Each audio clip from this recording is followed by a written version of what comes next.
बगुला भगत और केकड़ा। पंचतंत्र की कहानी। एक वन प्रदेश में एक बहुत बड़ा तालाब था। हर प्रकार के जीवों के लिए उसमें भोजन सामग्री होने के कारण वहां नाना प्रकार के जीव, पक्षी, मछलियां, कछुए और केकड़े निवास करते थे। पास में ही बगुला रहता था, जिसे परिश्रम करना बिल्कुल अच्छा नहीं लगता था। उसकी आंखें भी कमजोर थी। मछलियां पकने के लिए तो मेहनत करनी पड़ती है, जो उसे खलती थी, इसलिए आलस्य के मारे वह प्रायः भूखा ही रहता।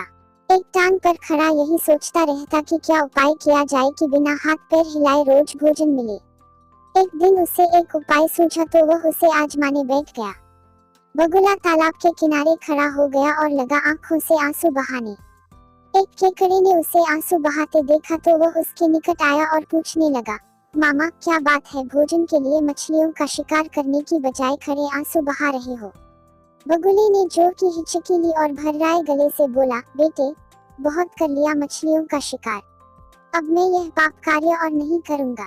मेरी आत्मा जाग उठी है, इसलिए मैं निकट आई मछलियों को भी नहीं पकड़ रहा हूँ। तुम तो देख ही रहे हो।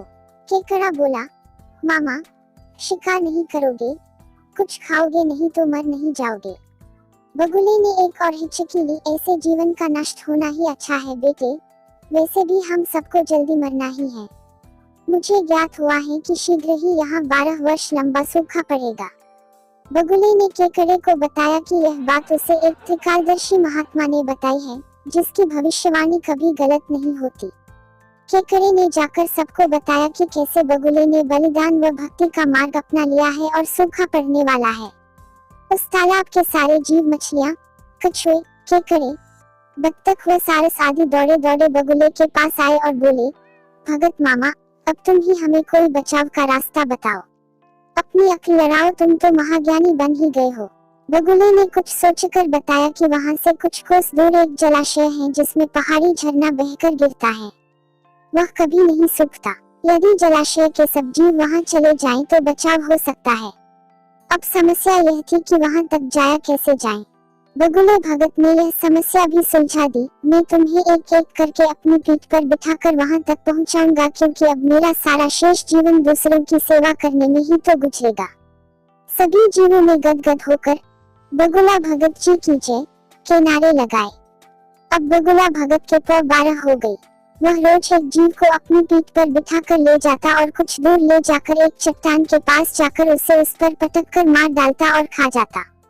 कभी मूड हुआ तो भगत जी 2 फेरे भी लगाते और 2 जीवों को चट कर जाते। तालाब में जानवरों की संख्या घटने लगी। चट्टान के पास मरे जीवों की हड्डियों का ढेर बढ़ने लगा और भगत जी की सेहत बनने लगी। खा खा कर वह खूब मोटे हो गए। मुख पर लाली आ गई और पंख चर्बी के तेज से चमकने लगे। उन्हें देखकर दूसरे जीव कहते, देखो दूसरों की सेवा का फल और पुण्य भगत जी के शरीर को लग रहा है। बगुला भगत मन ही मन खूब हंसता। वह सोचता कि देखो दुनिया में कैसे कैसे मूर्ख जीव भरे पड़े हैं, जो सबका विश्वास कर लेते हैं। ऐसे मूर्खों की दुनिया में थोड़ी चालाकी से काम लिया जाए तो मजे ही मजे हैं। बिना हाथ पैर हिलाए खूब दावत उड़ाई जा सकती है। बहुत दिन यही क्रम चला। एक दिन केकड़े ने बगुले से कहा, मामा तुमने इतने सारे जानवर यहाँ से वहाँ पहुँचा दिए, लेकिन मेरी बारी अभी तक नहीं आई। भगत जी बोले, बेटा आज तेरा ही नंबर लगाते हैं, आजा मेरी पीठ पर बैठ जा। केकड़ा खुश होकर बगुले की पीठ पर बैठ गया। जब वह चट्टान के निकट पहुंचा तो वहां हड्डियों का पहाड़ देखकर केकड़े का माथा ठनका। वह हकलाया, यह हड्डियों का ढेर कैसा है, वह जलाशय कितनी दूर है मामा। बगुला भगत ठाक ठाक करके खूब हंसा और बोला, मूर्ख वहाँ कोई जलाशय नहीं है, मैं एक एक को पीठ पर बिठाकर यहाँ लाकर खाता रहता हूँ, आज तू मरेगा। केकड़ा सारी बात समझ गया। वह शहर उठा, परंतु उसने हिम्मत न हारी और तुरंत अपने पंजों को आगे बढ़ाकर उनसे दुष्ट बगुले की गर्दन दबा दी और तब तक दबाए रखी जब तक उसके प्राण पखेरु न उड़ गए।